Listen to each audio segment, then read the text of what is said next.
يسعد أوقاتكم يا أحلى متابعين. اليوم راح نساوي كنافة الكب كيك على طريقة جارتي الظريفة نسرين.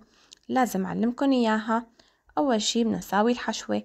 بدنا نساوي أول شي نص علبة جردة، بدنا نحط معاها كاسة حليب، كاسة كبيرة، ونحط معلقتين نشا، وبدنا كمان نحط معلقتين حليب بودرة، بدنا نحط فنجان صغير سكر، وبنخلطهم منيح. طبعا ما بنكون مشغلين النار، نخلطهم كلهم على البارد، وبنضيف لهم كمان معلقتين طحين، وبنخلطهم منيح منيح لحتى يذوبوا. بعدين نشغل عليهم النار، وبعدين بدنا قالب زبدة 250 غرام، وعجينة كنافة خشنة أو شعر الكنافة بنتفهم بهي الطريقة.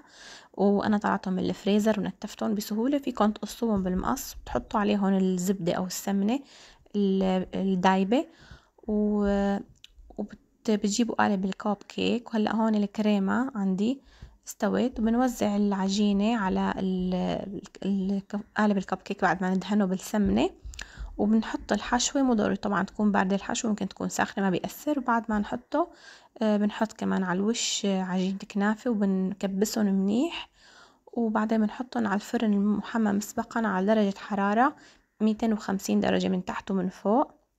وبعد ما نطالعهم بدنا نسقيهم بالقطر. لازم القطر ما يكون كتير مريء، لازم يكون تقريبا يعني كثيف شوي.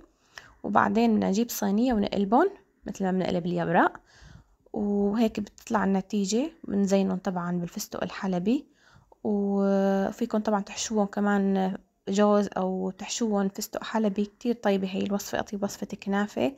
راح تدوقوها وراح تدعوا لي كتير.